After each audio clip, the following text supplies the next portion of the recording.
नमस्कार, हरियाणा न्यूज देख रहे हैं आप। मैं हूं आपके साथ साधना बत्रा और आप देख रहे हैं हमारा खास कार्यक्रम जय कन्हैया लाल की। तो आज जन्माष्टमी का वो पर्व है जब भगवान कृष्ण को याद किया जाता है।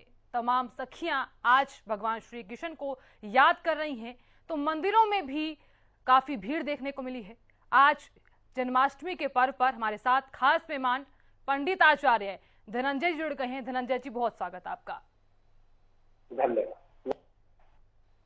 पंडित जी, आज जन्माष्टमी का पर्व है, ऐसे में मंदिरों में तो धूम है ही, तो आज सभी दर्शकों को बताइए कि आज का शुभ मुहूर्त क्या है। साधना जी, आपने बताया कि आज पर्व त्योहार का उत्सव का समय है। आज जन्माष्टमी है। जैसा कि हम लोग अपनी बोलचाल की भाषा में उच्चारण करते हैं, इसी शब्द में, इसी भावार्थ में ये सारे पंचांग की स्थिति भी छुपी हुई है। जिस पर्व, जिस उत्सव का नाम ही जन्माष्टमी है, अर्थात इसका सीधा सीधा सरल सा अर्थ हो गया कि जन्मोत्सव है और अष्टमी तिथि को है। तो सबसे पहले तो मैं आप सभी दर्शकों को कहूंगा, क्योंकि कई बार हमारे पास भी कई दर्शकों ने संपर्क किया, कई जातकों ने संपर्क किया, और हम सभी लोग जो लोग सनातन धर्म को मानने वाले हैं, कई बार भ्रमित हो जाते हैं पंचांग को लेकर के कि कब मनाया जाए, कैसे मनाया जाए, किस प्रकार से मनाया जाए, विधि क्या हो और शुभ मुहूर्त क्या है। तो सबसे पहले तो आप सभी दर्शकों को मैं कहूंगा कि इसके नाम में ही इस रहस्य का उद्घाटन हो जाता है। बिल्कुल पंडित। जन्म अष्टमी, अष्टमी तिथि को ही मनाई जाती है। और अष्टमी तिथि, इसमें भी एक बात मैं कहूँ कि रोहिणी नक्षत्र में भगवान के जन्मोत्सव की व्याख्या की गई है शास्त्र में। जितने भी प्राचीन ग्रंथ है, एक और बात मैं इसमें जोड़ूंगा साधना जी, कि मध्य रात्रि कहा गया है। तो कई बार जातक भ्रमित हो जाते हैं कि मध्य रात्रि को किस समय माने। तो सबसे पहले मैं आपको कहूंगा कि मध्य रात्रि का इस बार का जो मुहूर्त आ रहा है, वो लगभग अंग्रेजी समय, जो कि आजकल की हमारी दिनचर्या में है, 12:03 से 12:47 तक सर्वाधिक शुभ मुहूर्त है, जिसमें कि भगवान के बाल स्वरूप, दिव्य स्वरूप, जन्म उत्सव की जो हम प्रक्रिया करेंगे, इसी समय अवधि में करेंगे। अब रह गई बात कि पूजन की, अब रह गई बात उत्सव के आरंभ की। तो साधना की एक बात मैं कहूंगा कि सनातन धर्म की जो पूजन प्रक्रिया है, इसमें उत्सव की कहीं कोई विधि लिखित में नहीं होती। इसकी जो सामान्य विधि है कि सबसे पहले सूर्योदय के समय हम स्नान ध्यान करते हैं, अपने इष्ट देवता, कुल देवता, और सबसे पहले जो हमारा शास्त्र कहता है गणपति का आवाहन करते हैं। लेकिन बात यहाँ पूजन की नहीं है, यहाँ तो जन्मोत्सव मनाना है और बाल स्वरूप, दिव्य स्वरूप का मनाना है। तो जब हम शुभ मुहूर्त की बात करेंगे, मध्य रात्रि की बात करेंगे, तो ये समय अवधि का पालन करेंगे 12:03 से 12:47।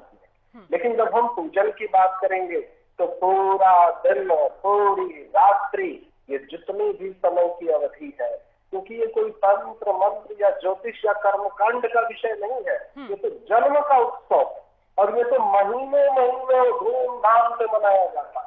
इसके लिए तो कहीं किसी प्रकार के बंधन की बात ही नहीं करनी है। तो धूमधाम से, अपने हृदय से, अपने चित्त से, अपने प्रेम से, अपनी श्रद्धा से मनाए। पंडित जी, बात करें, आज भगवान कृष्ण को याद कर रहा है पूरा देश, तो ऐसे में तमाम दर्शकों को बताइए कि भगवान कृष्ण को याद करते हुए किन मंत्रों का जाप करना चाहिए। जी, ये आपने बड़ा महत्वपूर्ण प्रश्न किया है साधना जी, कि कई जातक जो लोग नित्य प्रतिदिन पूजा पाठ, आराधना, जप, हवन करते हैं, तो उनके मन में एक प्रश्न उठता है कि जब हम सब कुछ नियम से, धर्म से, विधि पूर्वक कर रहे हैं, तो कोई ऐसा मंत्र हमें जानकारी में आ जाए तो उसी मंत्र का जप कर। तो सबसे महत्वपूर्ण बात मैं कहूंगा कि ये जन्म का उत्सव, इसमें आपको तंत्र मंत्र या ज्योतिष या कर्मकांड के चक्कर में नहीं फंसना है। हाँ, आराध्य, आराध्य की उपासना का विधान सर्वदा होता है। तो जब आप आराध्य की बात करते हैं, तो जो आपने बड़ा महत्वपूर्ण प्रश्न किया है कि किस मंत्र के माध्यम से हम ध्यान करें, किस मंत्र के माध्यम से अपने आराध्य की आराधना करें, तो सबसे पहले मैं कहूंगा कि किसी भी जटिल मंत्र को आपको नहीं चुनना है, बहुत ही सरल मंत्र चुनिए ताकि आपका हृदय, आपका मस्तिष्क उस मंत्र के माध्यम से प्रभु के साथ सीधे सीधे संपर्क स्थापित करे। और सरल मंत्रों में मैं आप सभी दर्शकों को बताता हूं, ओम कृष्णाय नमः। और इससे भी सरल मंत्र जो कि हमारी प्रतिदिन की दिनचर्या में होता है, हम लोग तो प्रतिदिन जब भी कोई भगवान श्री कृष्ण के भक्त होते हैं तो एक दूसरे को संबोधन में ही मिलाते हैं। दिनचर्या में होता है राधे राधे राधे कृष्णा राधे कृष्णा राधे राधे। ये जो मंत्र है ये हमारे हृदय के भाव से संबंध बनाता है, प्रभु के चरणों से संबंध बनाता है। और जब हम मंत्र की व्यवस्था का पालन करते हैं तो राधे कृष्णा हरे कृष्ण, ये सरल मंत्र मैं बारंबार कहूंगा कि जितना भी सरल मंत्र होगा उतना ही आपका हृदय व्यवस्थित होकर के भावनाओं के साथ, श्रद्धा के साथ प्रभु से संपर्क स्थापित करता है। बिल्कुल पंडित जी, तमाम दर्शकों के मन में संशय बना हुआ है कि आज जन्माष्टमी है या फिर कल, तो सभी दर्शकों का संशय दूर कीजिए और ये भी बताइए कि आज का खास संयोग क्या है। जी, ये आपने और भी महत्वपूर्ण प्रश्न किया। अभी मैं उसी विषय पर चर्चा कर रहा था, लेकिन चूंकि समय अवधि और उस पर मैंने बताया, लेकिन ये भ्रम जो है आज मैं सभी दर्शकों का दूर करता हूँ। देखिए, अष्टमी तिथि का मान, अष्टमी तिथि का जो मान है वो आज से आरंभ हो रहा है रात्रि के 9:20 से।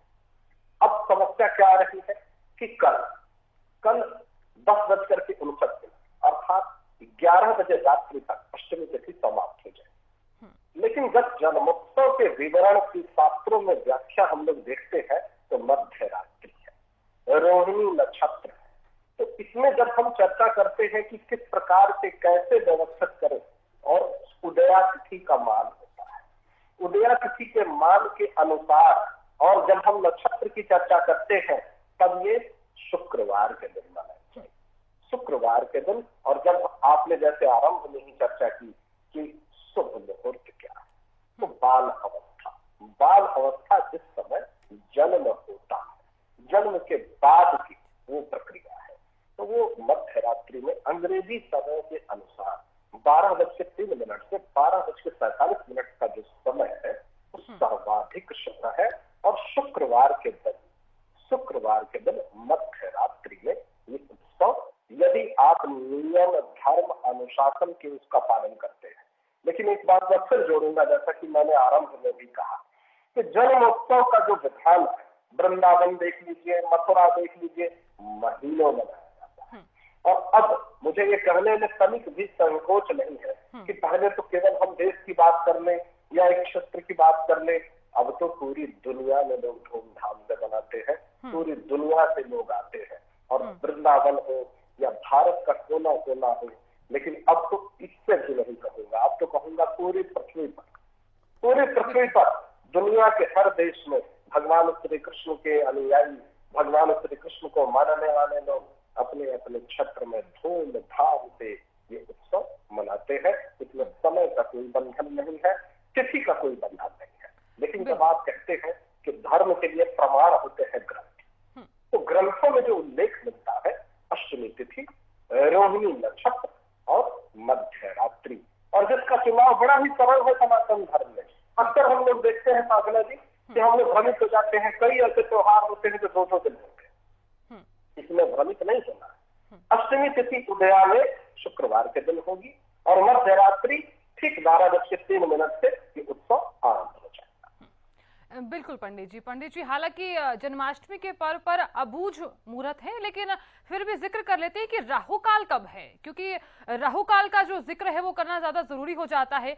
कई बार ये भी होता है कि महिलाएं फास्ट तो रख लेती हैं, लेकिन उन्हें ये नहीं पता होता कि राहु काल के वक्त हमें फास्ट खोलना है या फिर नहीं। ये आपने बड़ा महत्वपूर्ण प्रश्न किया। आज मैं ये भ्रम सीधे दूर करना चाहता हूँ। सबसे पहले आप सभी महिलाओं से मैं कहूंगा, और अब तो इसमें बंधन भी नहीं है साधना जी, महिला हो, पुरुष हो, बच्चे हो, युवा हो, वृद्ध हो, सभी लोग व्रत रख करके और व्रत के साथ साथ श्रद्धा पूर्वक ये प्रतीक्षा करते हैं। और जो सामान्य जन धारणा है, सामान्य गृहस्थों की जो जन धारणा है, क्योंकि दो प्रकार से मनाया जाता है। एक साधु संत लोग अपने नियम के अनुसार मनाते हैं, जो सन्यासी लोग जन्मोत्सव मनाते हैं, जन्माष्टमी मनाते हैं, वो बिल्कुल अलग है। जो तंत्र के माध्यम से जो लोग शिव जी के आराधना करते हैं, और इसमें ये बात मैं जोड़ रहा हूँ कि शिव जी की आराधना का भी विशिष्ट इसमें उल्लेख मिलता है जन्माष्टमी में। ये बहुत कम जातकों को पता होता है। तंत्र की साधना, मंत्र की साधना का भी उल्लेख मिलता है जन्माष्टमी के दिन, ये भी बहुत कम लोगों को जानकारी होती है। लेकिन सिर्फ साधक लोग इस तिथि का बहुत ही बेसब्री से इंतजार करते हैं। और आपने जो प्रश्न किया है ये बहुत ही महत्वपूर्ण है। देखिए, महिलाएं जब व्रत करती है तो उनका एक बड़ा सरल सा, सहज सा, सामान्य सा नियम होता है कि अपने इष्ट का आवाहन करती है, श्रृंगार करती है, भजन कीर्तन करती है, गीत गाती है, उत्सव मनाती है, और पूजन के बाद, जन्म के उत्सव के बाद कई लोग पारण करते हैं। और इसमें बंधन आता है ना, जैसे अभी हम लोगों ने रक्षाबंधन के दौरान देखा कि भद्रा तिथि को लेकर के भ्रम हुआ, तो वैसे ही आपने बड़ा महत्वपूर्ण प्रश्न किया है कि राहु काल, राहु काल में किसी प्रकार का कोई भी पारण नहीं करना है, व्रत को नहीं खोलना है।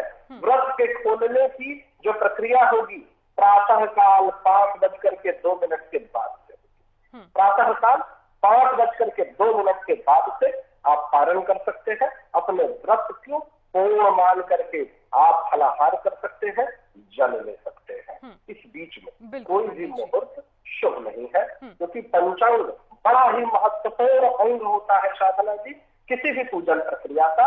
और पंचांग के अनुसार बिल्कुल भी किसी भी प्रकार का समय, नक्षत्र, मुहूर्त इस बीच में नहीं। बिल्कुल पंडित जी अब बात कर लेते हैं पूजा की विधि की। पूजा की विधि, अगर हम यहाँ पर पूजा कर रहे हैं तो किन बातों का ख्याल रखना है यहाँ पर?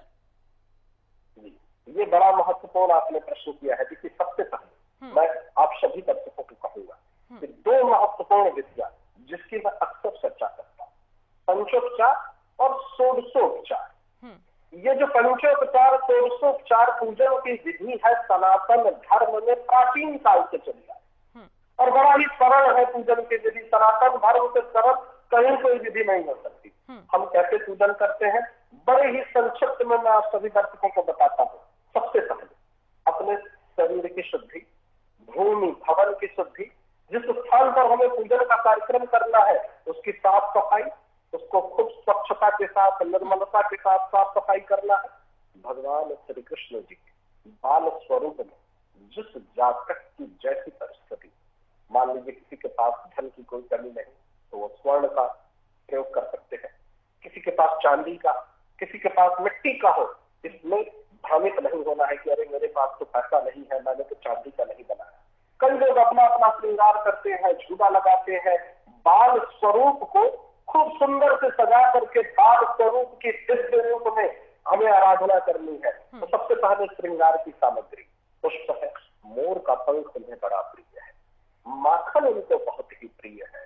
तो जितनी भी सामग्री आपके पास जो कुछ भी उपलब्ध हो जाए, सबसे पहले सामग्री उपलब्ध कर लीजिए। स्वयं को स्वच्छ निर्मल करके, अर्थात स्नान करके, ध्यान करके, मुख शुद्धि, हाथ पैर धुल करके, आसन अनिवार्य है, घी का दीपक अनिवार्य है। जो सामान्य हमारी पूजन की प्रक्रिया है, कलश अनिवार्य है। इसके साथ साथ जो मैं अक्सर कहता हूँ पंचोपचार, षोडशोपचार पूजन में, धूप, दीप, नैवेद्य। नैवेद्य मतलब भोग की सामग्री। भोग में क्या करना है? लस्सी, माखन बहुत ही प्रिय है भगवान श्री कृष्ण जी को, उनका श्रृंगार करना है। उनके बाल स्वरूप का चित्र रख करके आपको अपने समक्ष उनका ध्यान करते हुए उनका श्रृंगार करके भोग लगाना है, उनकी आरती करनी है, उनके मंत्र का ध्यान करना है।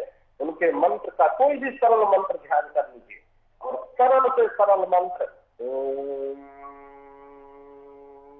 श्री कृष्णाय नमः,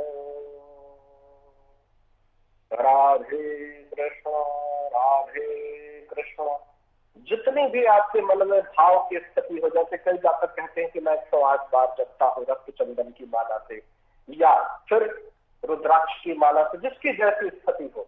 कई जातक जप करते हैं, ध्यान करते हैं, आवाहन करते हैं, श्रृंगार करते हैं, आरती करते हैं, आरती में कपूर का प्रयोग आप कर सकते हैं या फिर चंदन की लकड़ी का भी प्रयोग कर सकते हैं। इस प्रकार से पूजन की सरल से सरल विधि को अपनाइए। पूजन करने के बाद, भोग लगाने के बाद आप अपने मित्रों में, परिवार में उस भोग को प्रसाद स्वरूप वितरित करें। पूजन की सरल विधि अपनाइए और विशेष रूप से आपका ध्यान केंद्रित हो भक्ति पर, भाव में, भजन कीर्तन। बिल्कुल पंडित जी, ऐसे में माना जाता है कि 2 तरह के नक्षत्र जो हैं वो आज के दिन अहम है, तो ऐसे में वो भी जिक्र कर दीजिए, क्योंकि सबसे ज्यादा जो नक्षत्र अहम माने जा रहे हैं वो रोहिणी माने जा रहे हैं और अष्टमी माने जा रहे हैं कि अष्टमी तिथि के दिन ही जन्माष्टमी का त्योहार मनाना चाहिए।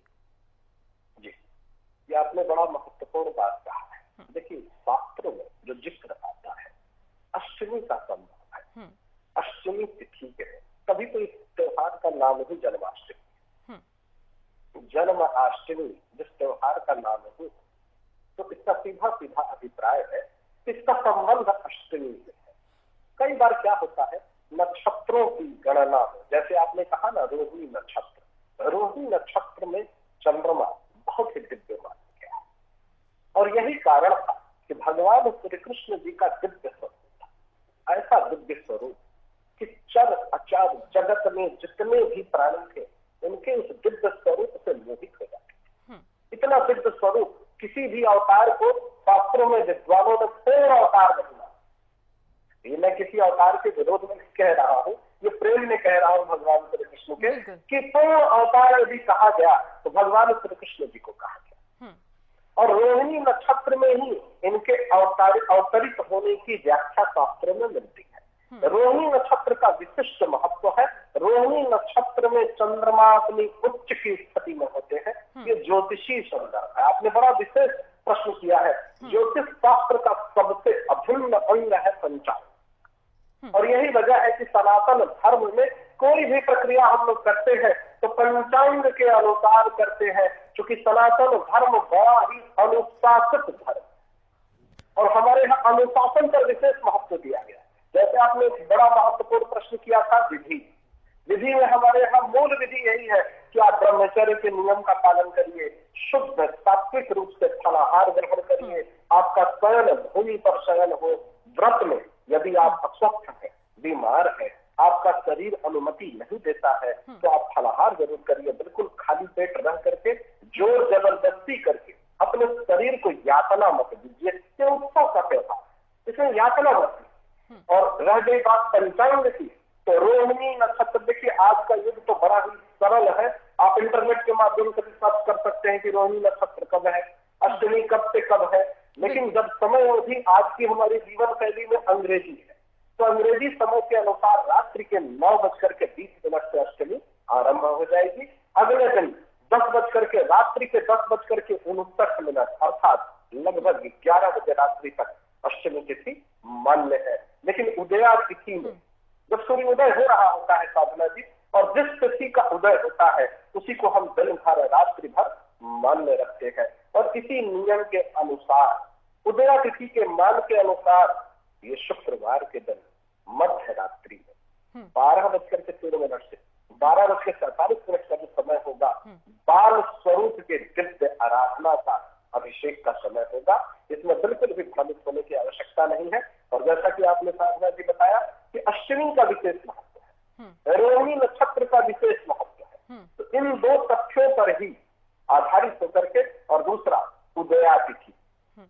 हमारे यहाँ जो त्योहार मनाए जाते हैं, जब भी कभी भ्रम होता है तो हम लोग आधार जब बनाते हैं कि सूर्योदय किस तिथि में हो रहा है, उसी का हम लोग आधार बना रहे हैं कि जब सूर्योदय अष्टमी तिथि का जिस तिथि में हो रहा है उसी को अष्टमी माने।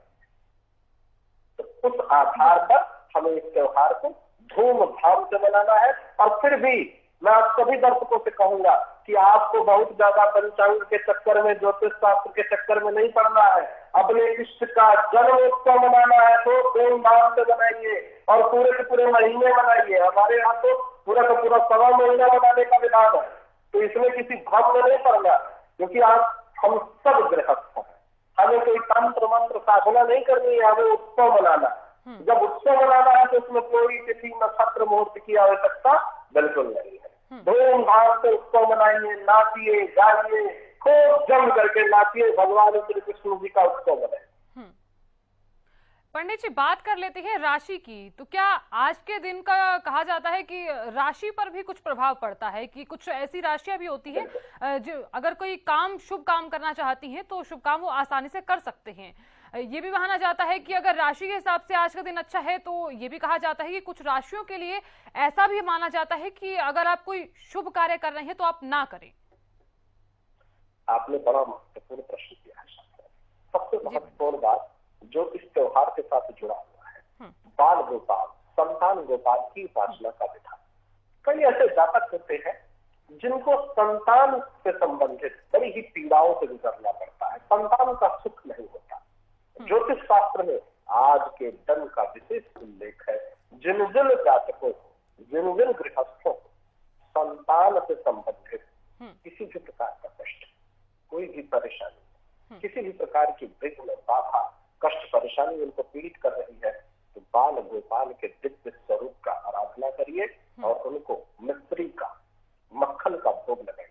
आपकी सारी मनोकामना पूरी होगी। इसके साथ साथ आपने जो कहा ना राशियों के अनुसार, देखिए ज्योतिष शास्त्र का अपने आप में एक विशिष्ट महत्व है और निश्चित सी बात है कि जब नक्षत्र मुहूर्त की चर्चा हो रही है तो ज्योतिष शास्त्र से जुड़ी हुई ही है, इसमें तो कोई दो मत नहीं है। मेष राशि से लेकर के मीन राशि तक जैसे ही हम ज्योतिष शास्त्र की गणना की बात करते हैं तो अपने आप में विशिष्ट नक्षत्र मुहूर्त और योग की बात बन जाती है। अभी अभी मंगल का गोचर परिवर्तित हुआ है, मंगल राहु पृथक हुए हैं। फिर कुछ दिन पहले ही शनि का गोचर हुआ है। तो मैं एक संक्षिप्त में मेष राशि से मीन राशि तक साधना की मैं चर्चा कर लेता हूँ। मेष राशि के जातक, आपके लिए इस बार की जो जन्माष्टमी है बहुत ही शुभ रहने वाली है, क्योंकि मंगल आपकी राशि के स्वामी है और राहु से अलग हुए हैं, वृष राशि में गोचर कर रहे हैं और इस प्रकार की मंगल की जो स्थिति है आपके लिए भूमि, भवन, संपदा, घर के खरीदने का योग प्रबल हो रहा है। भगवान श्री कृष्ण जी की आराधना करिए। वृष राशि के जातक, आपके लिए भी बहुत ही शुभ स्थिति बन रही है। कार्यक्षेत्र में भाग्योदय की स्थिति है। मिथुन राशि के जातक, व्यापार में नए अवसर की प्राप्ति होगी। आपको ध्यान रखना है, अवसरों में भ्रमित नहीं होना है, चयन करते समय विशेष सावधानी रखिए। कर्क राशि के जातक, कर्क राशि के स्वामी चंद्रमा है और चंद्रमा के संदर्भ में इस त्योहार का विशिष्ट महत्व है। रात्रि के समय जब भगवान श्री कृष्ण जी का अभिषेक करिए तो दूध का प्रयोग करिएगा। दूध से भगवान श्री कृष्ण जी के, गाय के दूध से उनका अभिषेक करिए, आपकी सारी मनोकामनाएं पूरी होंगी। सिंह राशि के जातक, सरकारी नौकरी का यदि प्रयास कर रहे हैं तो बहुत ही शुभ समय है। अगले दिन आपको जब फलाहार पूर्ण करना है, जब व्रत की पूर्णाहुति करनी है, जब पारण करना है, तो सबसे पहले अपने माता पिता का चरण स्पर्श करके ध्यान करके उसके बाद करें।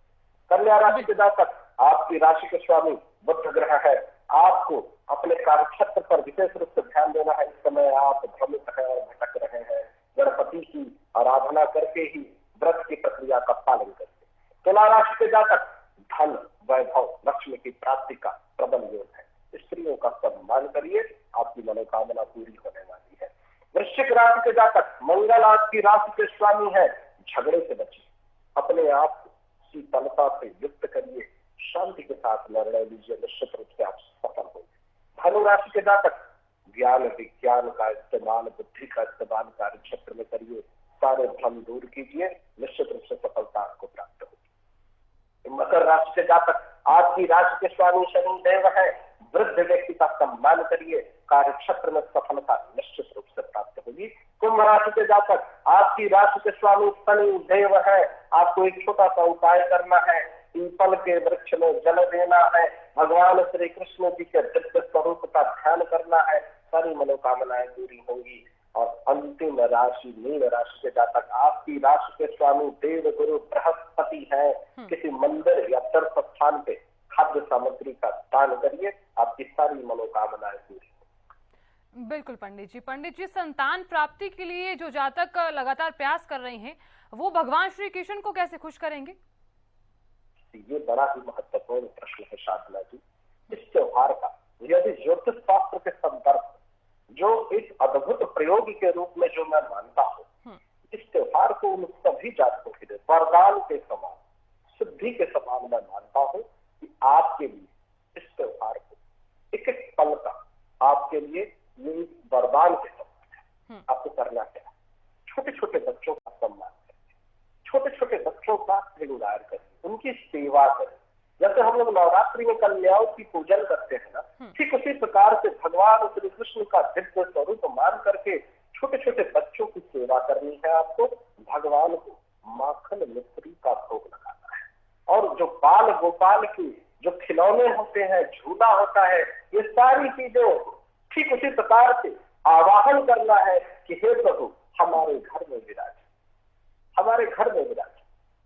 बाल गोपाल का आवाहन करके उनको माखन मिश्री का भोग लगा करके श्रृंगार करके, मोर पंख उनको प्रिय है, मिश्री उनको प्रिय है, माखन उनको प्रिय है, इसे भोग लगाइए और आपकी ये मनोकामना निश्चित रूप से पूरी होगी। और जो आपको मैंने समय अवधि बताई है, सबसे पहले भगवान श्री कृष्ण जी के जन्म के बाद उनका स्नान होता है, उनका अभिषेक होता है।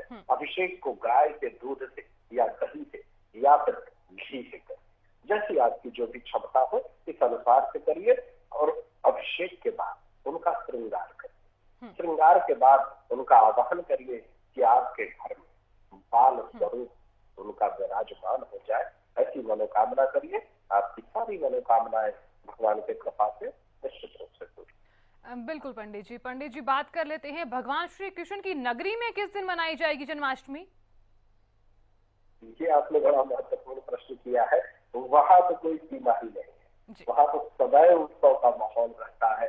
वृंदावन, मथुरा, बरसाना, यहाँ तो दूर दूर से पूरी दुनिया से लोग आते हैं, और यहाँ तो कोई सीमा ही नहीं है। वहां तो अभी भी वर्तमान समय में भी उत्सव मन रहा है। बिल्कुल। हाँ, यहाँ पर अलग अलग प्रक्रियाएं जरूर होती है। जैसा कि मैंने कार्यक्रम में कहा कि सन्यासियों की अलग परंपरा है, अखाड़ों की अलग परंपरा है, गृहस्थों की अलग परंपराएं हैं, और ये प्राचीन काल से चली आ रही है। तो हम लोग चूंकि गृहस्थ है तो हमें अपनी विधि, अपने नियम का पालन करना है।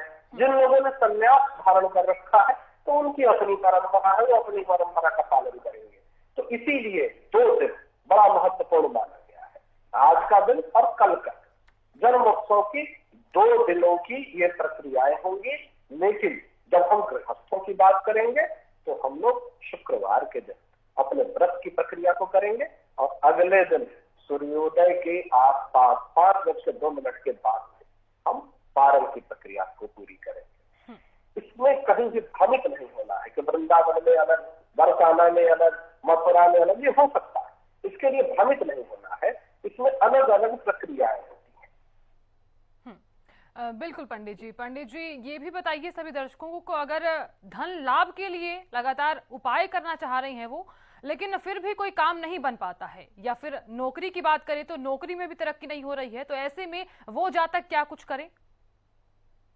साधना जी देखिए, ये अपने आप में एक ऐसा दिव्य अवतार है भगवान श्री कृष्ण जी का। इसीलिए मैं बारंबार कहता हूँ, ये एक ऐसा अवतार है कि जिसमें भव्यता, दिव्यता या धन के संदर्भ में जो आपने प्रश्न किया ना, जब भी भगवान श्री कृष्ण जी का उल्लेख होता है तो सुदामा जी का भी उल्लेख होता है। सुदामा जी को शास्त्र में जो दर्शाया गया है कि बड़ी ही दीन अवस्था है, बड़ी ही गरीबी, बहुत भीषणतम गरीबी, और सीधे सीधे हमें वो ग्रंथ ही प्रमाण दे देता है कि भगवान श्री कृष्ण जी की कृपा से क्या होता है। भगवान श्री कृष्ण जी की कृपा से सुदामा जी जैसे दीन व्यक्ति स्वर्ण के महल में रहते। तो एक बात तो मैं निश्चित रूप से आप सभी दर्शकों को, सभी जातकों को कहूंगा कि जो कोई भी भगवान श्री कृष्ण जी की भक्ति करता है ना, धन की कमी कभी नहीं। साक्षात वैकुंठ में उनका वास होता है। लक्ष्मी जी की विशिष्ट कृपा उस जातक को उपलब्ध होती है। भगवान श्री कृष्ण जी की आराधना बड़ी ही सरल है, कोई बंधन नहीं है। और एक बात और मैं कहूंगा कि ज्ञान की तुलना में भक्ति का मार्ग अपनाइए, बड़ी ही सरलता से उनकी कृपा होगी। भजन कीर्तन करके, उनके दिव्य स्वरूप का ध्यान करके, आपको उनका श्रृंगार करके, क्योंकि जैसे बाल स्वरूप होता है ना, बच्चा कैसे खुश हो जाता है, छोटी छोटी चीजों से खुश होता है, श्रृंगार से ही कैसे खुश होता है, कोई खिलौने से ही खुश होता है। बाल स्वरूप का ध्यान करिए, बड़ा ही सरल है। माँ महालक्ष्मी की विशिष्ट कृपा होती है और सारे के सारे ग्रंथ प्रमाण है, जिन जिन जातकों के ऊपर विष्णु जी के सिद्ध स्वरूप की कृपा हुई, धन की कमी कभी नहीं रही। और एक और आपने जो प्रश्न किया है, महत्वपूर्ण प्रश्न, कार्यक्षेत्र। कार्यक्षेत्र ज्योतिष शास्त्र कहता है कि जन्म कुंडली में दसम भाव कार्यक्षेत्र को दर्शाता है। यदि दसवें की स्थिति निर्बल है किसी की भी जन्म कुंडली में, कभी भी किसी आचार्य जी ने, पंडित जी ने यह बता रखा है कि तुम्हारा तो दसवें बाधित है, पीड़ित है, या दसवें नीच की अवस्था में है, तो बिल्कुल चिंता नहीं करना है। ये जो त्योहार आया है, इस त्योहार के दिन भगवान श्री कृष्ण जी का ध्यान करिए, मोर पंख उनको अर्पित करें। मोर पंख के साथ एक और बात जुड़ी हुई है साधना जी, और राहु का जो प्रकोप होता है, जिन जिन जातकों की जन्म कुंडली में राहु के प्रभाव के कारण विघ्न बाधा आती है, कार्य क्षेत्र में सफलता नहीं मिलती है, या नौकरी लगती है फिर छूट जाती है, नौकरी लगती भी है तो इतनी बेकार स्थिति होती है कि संतुष्टि नहीं होती, उन सभी जातकों को मैं कहूंगा भगवान श्री कृष्ण जी को मोर पंख अर्पित करें। आपकी सारी मनोकामनाएं पूरी होंगी और निश्चित रूप से आप सफल। बिल्कुल पंडित जी, तमाम दर्शकों के मन में ये भी संशय है कि आज के दिन हम व्रत रखें या फिर कल के दिन व्रत रखें, तो वो संशय भी दूर कर दीजिए। बिल्कुल, ये बड़ा महत्वपूर्ण प्रश्न आपने किया है। व्रत की प्रक्रिया आपको कल, व्रत की प्रक्रिया में बिल्कुल भी संशय नहीं रखिए, आपको कल सूर्योदय के पश्चात से व्रत पालन करना है और अगले दिन 5:02 के बाद से आप पालन कर सकते हैं। बिल्कुल भी इसमें भ्रमित नहीं होना है, कोई संशय नहीं। बिल्कुल पंडित जी, अगर विवाह में देरी हो रही है तो उसके लिए क्या कुछ उपाय करने चाहिए? देखिए, भगवान श्री कृष्ण जी का जो दिव्य स्वरूप है, वैवाहिक प्रक्रिया विशेष रूप से उन जातकों को मैं कहूंगा जिनकी जन्म कुंडली में मांगलिक योग होता है। हम सभी लोग सुनते हैं अक्सर कि फला व्यक्ति की कुंडली में मांगलिक मंगल बड़ा प्रबल है, इसीलिए विवाह में विघ्न बाधा है, देरी हो। कई बार ऐसा भी होता है कि विवाह की प्रक्रिया होते होते फिर रुक जाती है, विवाह टूट जाता है। कई जातकों की सगाई होती है फिर विवाह टूट जाता है। ऐसे सभी जातकों को मैं कहूंगा भगवान श्री कृष्ण जी का जो दिव्य स्वरूप है, उनके दिव्य स्वरूप का, बाल स्वरूप का, क्योंकि उनका जन्म है। देखिए, सबसे विपरीत परिस्थिति में भगवान श्री कृष्ण जी का जन्म हुआ है। तो सबसे पहले तो आप सभी दर्शकों से, सभी जातकों से मैं कहूंगा कि देखिए, आप हम लोग जो घबरा जाते हैं ना कि हमारे जीवन में तो बड़ा ही विपरीत समय चलता है, बड़ी ही विपरीत परिस्थिति है। आप सोचिए, किसी का जन्म कारागार में हुआ और उसके बाद सफलता अपने कठिन परिश्रम से कैसे प्राप्त की जाए। तो ये बात मैं कहूंगा कि आपको तनिक भी घबराना नहीं, चिंता नहीं करना, आपको केवल और केवल भगवान श्री कृष्ण जी के दिव्य स्वरूप का ध्यान करना है और आपको बिल्कुल भी चिंतित नहीं होना है। आज की उनकी आराधना से आपके जीवन में जितनी भी परेशानियां हैं, इसीलिए मैंने मंगल का जिक्र किया था। मंगल राहु का जो योग अंगारक योग बना हुआ था, और जो भी जातक मांगलिक है उनके लिए तो और संकट का समय था, विशेष रूप से उन जातकों के लिए जिनके विवाह में देरी हो रही है। तो आपको भगवान श्री कृष्ण जी की विशेष रूप से आराधना करनी है। विवाह से संबंधित कोई भी विघ्न बाधा हो, पीले रंग का वस्त्र आपको भगवान श्री कृष्ण जी को अर्पित करना है, माखन मिश्री से भोग लगाना है, तुलसी जी का पत्ता, ये आप विशेष रूप से ध्यान रखिएगा। जब आप प्रसाद वितरित करें तो जरूर उसमें आप रखें, भोग लगाते समय ये प्रक्रिया जरूर इसका पालन करें, निश्चित रूप से आपकी सारी मनोकामनाएं पूरी। बिल्कुल पंडित जी, बात कर लेते हैं जन्माष्टमी के दिन कथा का भी काफी महत्व माना जाता है, तो ये भी बताइए कि कथा का महत्व क्या है, कथा करनी सबसे ज्यादा जरूरी क्यों मानी जाती है? जी देखिए, कथा सनातन धर्म पूजन प्रक्रिया का एक अभिन्न अंग है। हम सभी गृहस्थ लोग, हम लोगों को मंत्र उतनी आसानी से नहीं समझ में आएगा, क्योंकि मंत्रों की जो व्यवस्था है, देखिए हम हमारे यहाँ समाज में सभी लोग पंडित तो है नहीं, सभी लोग विद्वान तो है नहीं कि बस मंत्र और संस्कृत भाषा ही उनकी समझ में आ जाए। कथा बड़ी सरलता से उस विषय को हमारे मस्तिष्क के साथ संबंध स्थापित करते हैं, और यही वजह है कि हमारे यहाँ विष्णु भगवान से, शिव भगवान से, माँ पार्वती हो, माँ दुर्गा का हो, कथाओं का चलना है। जब हम भगवान श्री कृष्ण जी की बात करते हैं तो प्राचीन काल की जितनी भी कथाएं हैं, चाहे पूतना से जुड़ा हुआ संदर्भ हो, कंस से जुड़ा हुआ संदर्भ हो, युद्ध से जुड़ा हुआ संदर्भ हो, गीता के ज्ञान से जुड़ा हुआ संदर्भ हो, जितनी भी ये कथाएं हैं, ये कथाएं हमें उपदेश देती है, भक्ति के मार्ग की तरफ ले जाती है। कथाओं का बड़ा विशेष महत्व है।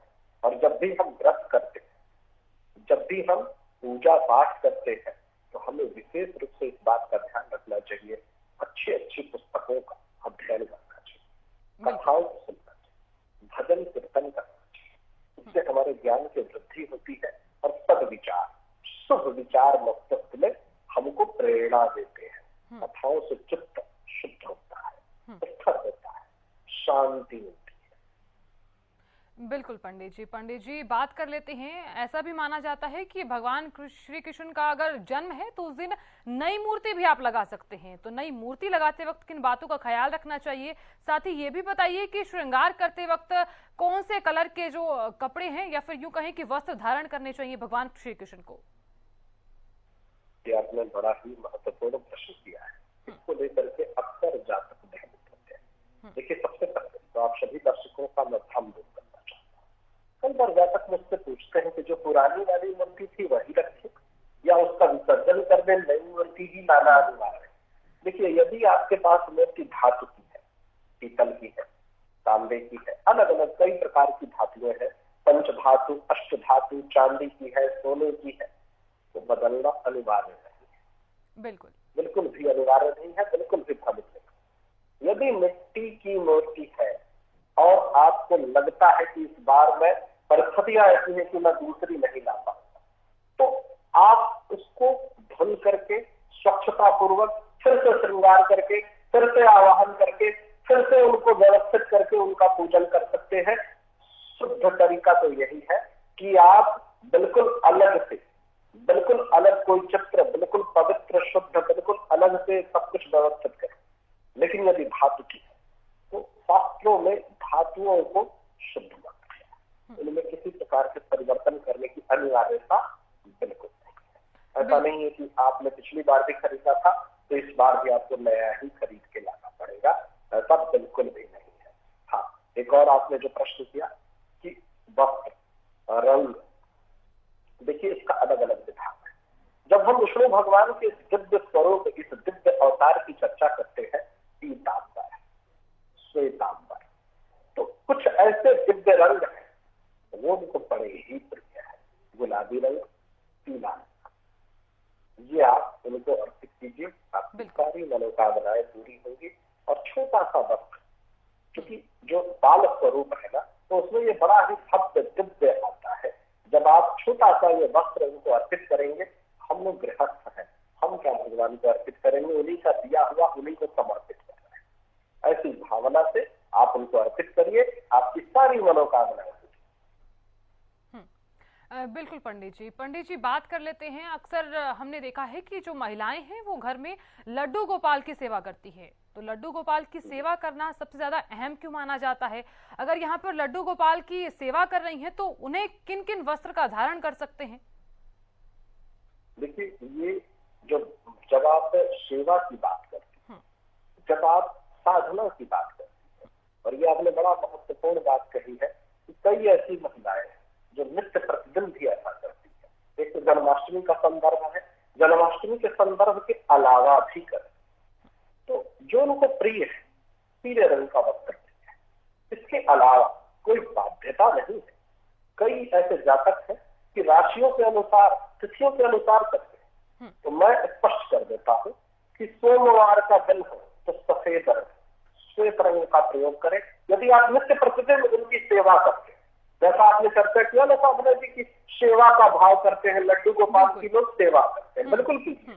सोमवार के दिन सफेद रंग का प्रयोग, श्वेत रंग का प्रयोग करिए। मंगलवार के दिन रक्त वर्ण का प्रयोग करिए, लाल रंग का प्रयोग करिए। बुधवार के दिन हरे रंग का प्रयोग करिए। गुरुवार के दिन पीले रंग का प्रयोग करिए।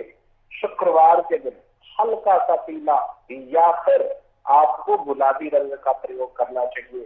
शनिवार के दिन नीले रंग का प्रयोग करिए। नीले रंग का प्रयोग भगवान श्री कृष्ण जी को बड़ा ही प्रिय है। रविवार के दिन लाल रंग का प्रयोग करिए। यदि आप तिथि के अनुसार नित्य प्रतिदिन लड्डू गोपाल की सेवा कर रहे हैं तो आप ऐसा भी कर सकते हैं। लेकिन जब सामान्य रूप से आप कहते हैं कि उन्हें प्रिय क्या है और कैसे अर्पित किया जाए, तो पीले रंग का वस्त्र उनको अर्पित करिए। उनको बहुत ही प्रिय है। उनको माखन का भोग लगाइए। उनको बहुत ही प्रिय है। माखन के लिए तो उनकी सारी कहानियां ही है। उनके लिए घी की बने मिठाइयों का भोग लगाइए। उनको प्रिय है। बिल्कुल पंडित जी। पंडित, जन्माष्टमी मनाने के पीछे पौराणिक महत्व क्या है? ये आपने बड़ा महत्वपूर्ण प्रश्न किया कि इसका पौराणिक शास्त्रीय महत्व क्या है। देखिए, हमेशा हमारे जो शास्त्र है, हमारे जो सनातन धर्म की पद्धतियां हैं, देवताओं का आगमन हुआ है और समय समय पर हुआ है। अलग अलग प्रकार के उनके अवतार हुए हैं। भगवान श्री हरि विष्णु जी का ये दिव्य अवतार है। और कंस के शासन काल के समय पृथ्वी पर तरह तरह की चीजें चल रही थी। भगवान श्री कृष्ण जी का केवल अवतार इसीलिए नहीं हुआ कि कंस के संबंध, बहुत सारी ऐसी घटनाएं घटी, चाहे वो पूतना से संबंधित हो, चाहे वो गोवर्धन पर्वत से संबंधित हो। समाज की कई कुरीतियों को भगवान श्री कृष्ण जी ने समाप्त किया। इंद्र भगवान के अहंकार का वर्धन किया। देवी देवताओं को भी अनुशासित करने की जो व्यवस्था है, उसमें भी भगवान श्री कृष्ण जी का बड़ा ही योगदान है। युद्ध, शास्त्र के नियम, ब्राह्मणों का सम्मान, गुरु के प्रति भाव। आप देखेंगे श्रीमद् भागवत जो गीता का रहस्य है, हर एक चीज के संदर्भ में यह अवतार अपने आप में अति विशिष्ट श्रेणीय माना गया है। और इनके जन्म से जुड़ा हुआ जो रहस्य है, यह भगवान श्री कृष्ण जी की ही लीला थी कि पूरी की पूरी राजनीतिक संदर्भों में आज तक हम लोग प्रेरणा लेते हैं श्रीमद् भागवत से, महाभारत के ग्रंथों से। ये भगवान श्री कृष्ण जी का एक संदर्भ है कि राजनीति, कूटनीति, धर्म, अनुशासन, नैतिकता, पारिवारिक संदर्भ किस प्रकार से निभाए जाए, मित्रता कैसे निभाई जाए। मित्रता का संदर्भ देखिए आप। मित्रता चाहिए कौरव के साथ जो उनका संवाद है, सुदामा जी के साथ जो उनका संवाद है, बड़े भाई और छोटे भाई में बलराम जी के साथ जो उनका संवाद है, और कर्ण के साथ जो उनका संवाद है। जब हम इसका गहन अध्ययन करते हैं तो हमें स्पष्ट रूप से उत्तर मिल जाता है कि भगवान श्री कृष्ण जी का ये अवतार कितना महत्वपूर्ण अवतार है, जो आजीवन हमेशा हमेशा जब तक ये सृष्टि रहेगी हमें प्रेरणा देता रहेगा जीवन को किस प्रकार से जीना है, कैसे व्यवस्थित करना है। जब प्रेम का संदर्भ आता है, जब युवावस्था का संदर्भ आता है, जब विवाह का संदर्भ आता है, ऐसा कोई संदर्भ नहीं, चाहे वो युद्ध का ही संदर्भ क्यों, ऐसा कोई संदर्भ नहीं है जिसमें कि भगवान श्री कृष्ण जी की व्याख्या न मिलती। चाहे कूटनीति का संदर्भ आता, कोई भी ऐसा संदर्भ नहीं है। भगवान श्री कृष्ण जी का ये जो दिव्य स्वरूप है सदा हमें प्रेरणा देने वाला है, हमारा मार्गदर्शन करने वाला है, और प्रभु की कृपा हमेशा हम पर बनी रहे। ऐसी ही मनोकामना से मैं भगवान श्री कृष्ण जी की सदैव वंदना करूं। बिल्कुल पंडित जी, आपने जिक्र किया है कि भगवान श्री कृष्ण की लीला तो अपरंपार है ही। तो देखिए, लोग जो हैं उनको प्रेरणा के तौर पर देखते हैं, उनकी मित्रता जो है वो काफी प्रेरणादायी है। ऐसे में पंडित जी एक भजन भी आप सुना दीजिए, 2 लाइन, जो भगवान श्री कृष्ण को प्रिय हो। बड़ा ही सरल था, मैं सदैव इसको गुनगुनाता आता हूँ। हे कृष्ण गोविंद राधे मुरारी, हे नाथ नारायण वासुदेव, राधे कृष्ण कृष्ण कृष्ण राधे कृष्ण कृष्ण कृष्ण, हे नाथ नारायण वासुदेव। भगवान श्री कृष्ण जी की आराधना अपने आप में हम सभी लोगों को भाव विभोर कर देती। बिल्कुल, भगवान श्री कृष्ण जी की आराधना में अपने आप में ही सारे जातक लीन हो जाते हैं, तन्मय हो जाते हैं, और इसी भाव से हम सभी लोगों को तल्लीन हो जाते हैं। बिल्कुल पंडित जी अब जिक्र कर लेते हैं कि भगवान श्री कृष्ण को प्रिय क्या है। वस्त्र की बात तो हमने कर ही ली है, तो अब भोग की बात कर लेते हैं कि भगवान श्री कृष्ण को खाने में क्या कुछ पसंद है। ये बड़ा महत्वपूर्ण आपने प्रश्न किया है। देखिए, भोज्य पदार्थों, फलाहार, कदम का वृक्ष की चर्चा की गई है। कदम के वृक्ष का अपने आप में एक बड़ा महत्वपूर्ण योगदान रहा है, पुराने ग्रंथों में उसका उल्लेख मिलता है।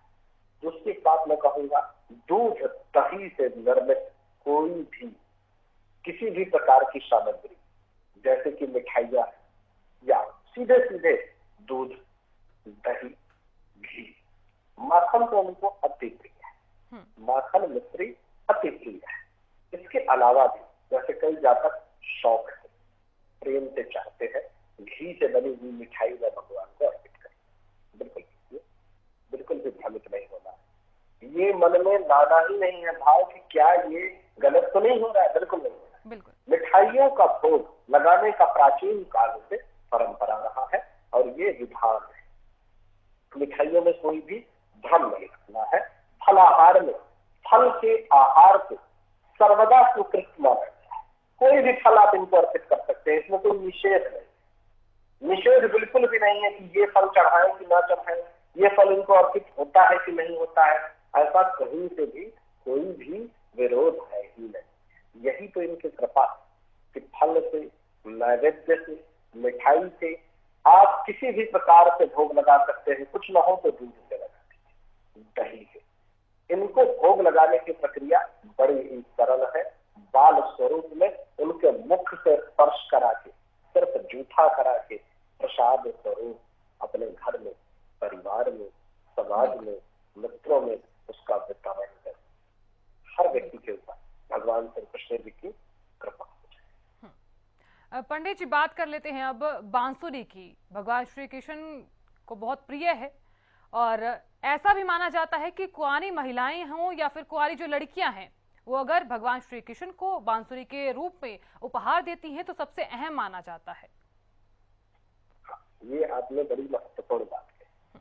भगवान को प्रिय क्या क्या है, जैसा मैंने कार्यक्रम में कहा, मोर पंख। सदैव सदैव हम सब लोगों ने देखा है कि उनके सिर के ऊपर, मस्तक के ऊपर मोर मुकुट सदैव विराजमान है। जिस प्रकार से मोर पंख उनको प्रिय है, ठीक इसी प्रकार से जो आपने चर्चा की ना, बांसुरी उनको इतना ज्यादा प्रिय है। एक बात मैं कहूंगा, जैसा कि कार्यक्रम में आपने प्रश्न किया था, किसी भी जातक को लगे कि मैं प्रभु को क्या भेंट करूं, बिल्कुल, तो निश्चित रूप से आप बांसुरी ले आइए, उनको भेंट कीजिए, आपकी सारी मनोकामनाएं पूरी होंगी। बहुत ज्यादा प्रिय है इनको बांसुरी। यदि आप भगवान श्री कृष्ण जी को भेंट करते हैं तो आपकी सारी मनोकामनाएं पूरी होती है। बांसुरी से उनका प्रेम ऐसा प्रेम है कि मैंने शायद कोई ऐसी तस्वीर नहीं देखी, कोई ऐसी मूर्ति नहीं देखी कि उनके मस्तक पर मोर मुकुट न हो और उनके कमर में बांसुरी न रखी।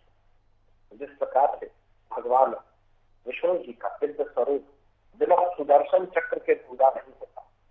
शंख, चक्र, गदा, भगवान विष्णु जी का, श्री हरि विष्णु जी का ये मूल उनका स्वरूप है, दिव्य स्वरूप।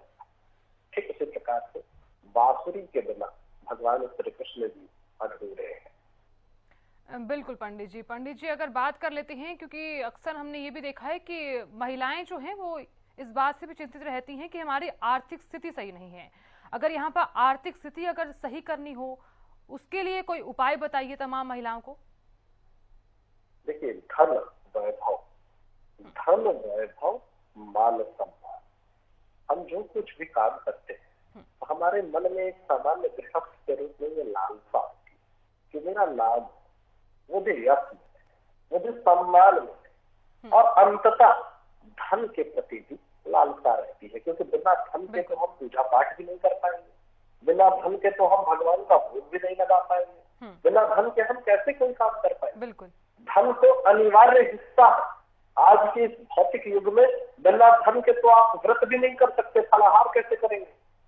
और आए दिन हम लोग टेलीविजन के माध्यम से सुनते रहते हैं महंगाई महंगाई, तो धन अगर ना हो तो पूजा पाठ भी करना बड़ा मुश्किल हो जाएगा। भगवान श्री कृष्ण जी के दिव्य स्वरूप की जो कोई विद्या तक आराधना करता है, धन के संकट से हमेशा हमेशा के लिए छुटकारा मिल जाता है। और विशेष रूप से लक्ष्मी जी की कृपा, ऐसी मनोकामना के साथ जैसे ही उनके जन्म का समय हो, जन्म उत्सव आरंभ हो, घी से, शुद्ध गाय के देशी घी से उनका अभिषेक करें। धन की कमी कभी जीवन में आपके घर परिवार में नहीं रहेगी। बस ये छोटा सा उपाय आपको करना है, भगवान श्री कृष्ण जी का अभिषेक गाय के घी से करना है। गौ उनको बड़ी ही प्रिय है। गाय के घी से, गाय के दूध से, गाय के दही से, गाय की से बनी हुई किसी भी सामग्री से भगवान श्री कृष्ण जी को बहुत ही प्रेम है। बिल्कुल पंडित जी बहुत बहुत शुक्रिया हमारे साथ जुड़ने के लिए, अपना बेशकीमती वक्त हमें देने के लिए बहुत बहुत शुक्रिया। बहुत बहुत धन्यवाद आपका, बहुत बहुत आभार। तो फिलहाल के लिए हमारे इस खास कार्यक्रम में इतना ही। देखते रहिए।